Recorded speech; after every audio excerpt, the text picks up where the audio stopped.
আসসালামু আলাইকুম। আজকে আমি দেখাবো 1 পাউন্ডের একটা কেক কিভাবে ডেকোরেশন করতে হয়, প্লাস কিভাবে প্যাকেটিং করতে হয় এবং এই কেকটার ফুল ডেকোরেশন ভিডিও। তো আশা করি আপনাদের কাছে অনেক বেশি ভালো লাগবে। আর আমি নতুন পেজ ওপেন করছি, তো সবাই সাপোর্ট করবেন, প্লাস লাইক কমেন্ট সাবস্ক্রাইব করবেন, কারণ এতে করে আমার নতুন নতুন ভিডিও বানানোর আগ্রহ বেড়ে যাবে আপনাদের কমেন্টে। তো এখানে আমি প্রথমে কেকটা সম্পূর্ণ ক্রিম দিয়ে কাভার করে উপরে পার্পেল কালার ক্রিম দিয়ে একটা বর্ডার দিয়ে নিছি। তো এখন 124 নাম্বার রোজ নজেল দিয়ে একটা রোজ বানাই নিছি। আর এই রোজ বানানো কিন্তু একদম ইজি। তো এটা কেকের মিডল পয়েন্টে পড়বে। তো মিডল পয়েন্টে আমি 3টা রোজ বসাইবো। তো প্রথমে একটা রোজ বানানো হয়ে গেছে, বসাইও নিছি অলরেডি। তো এখন আরও একটা রোজ মেকিং করতেছি। তো ভিডিওতে খেয়াল করলে দেখতে পারবেন আমি কিভাবে পাপড়িগুলো সারছি। তো এটাও সেম নজেলে 124 নাম্বার নজেল। আর এই নজেলের ফুলগুলো কিন্তু দেখতে অনেক সুন্দর হয়। তো এটা কোনো কাস্টমাইজ কেক ছিল না। তো কাস্টমার কোনো ডিজাইন সিলেক্ট করে না দেওয়াতে আমি আমার ইচ্ছে মতো ডিজাইনটা করে নিছি। আর আলহামদুলিল্লাহ কেকটা কাস্টমার অনেক বেশি পছন্দ করছে।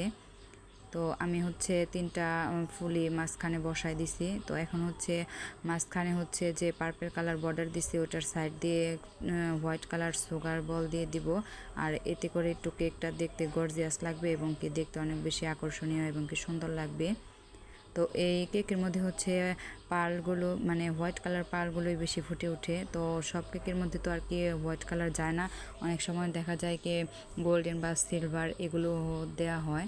তো এই কেকটার মধ্যে আমার মনে হচ্ছিল হোয়াইট কালার পার্লই বেশি ভালো লাগবে। তো আমার উপরের সাইডে বর্ডার দেওয়া নেওয়া হয়ে গেছে, এখন নিচের সাইড দিয়ে তো এটা কিভাবে দিব বুঝতে পারতেছিলাম না।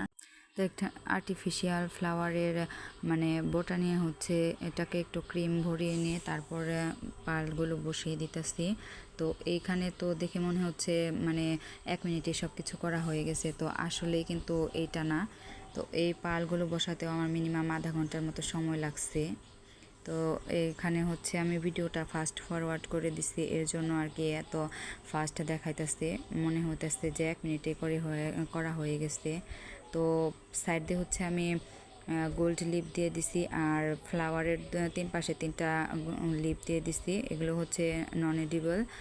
তো আরও কিছু ছোট বড় পাল মাঝখানে অ্যাড করে দিছি। তো এই তো কেকের ফাইনাল লুক। কেকটা দেখতে কেমন হয়েছে অবশ্যই কিন্তু সবাই কমেন্ট করে জানাবেন। আর এখন কেকটা বক্সিং করার পালা। তো এখানে আমি কেকের বক্স নিজেই তৈরি করি মাউন্ট পেপার দিয়ে। তো আপনারা চাইলে কিন্তু এর একটা টিউটোরিয়াল ভিডিও আপনাদের সাথে শেয়ার করব। তো তার জন্য অবশ্যই সবাই কমেন্ট করে জানাবেন। আর সবাই আমার চ্যানেলটাকে সাবস্ক্রাইব করে চ্যানেলের পাশে থাকবেন এবং কি ফ্রেন্ডস এবং ফ্যামিলির সাথে অবশ্যই শেয়ার করবেন। আর আমার ভিডিও দেখে কেউ যদি কেক অর্ডার করতে চান তাহলে অবশ্যই আমি ডিসক্রিপশন বক্সে আমার ফেসবুক পেজের লিংক দিয়ে দিব। তো চাইলে আপনারা যে কোনো ধরনের কাস্টমাইজ কেক কাস্টমাইজ করে অর্ডার করতে পারবেন। তো তার জন্য পেজে গিয়ে ইনবক্স করতে হবে। সবাইকে আল্লাহ হাফেজ, সবাই অনেক বেশি ভালো থাকবেন।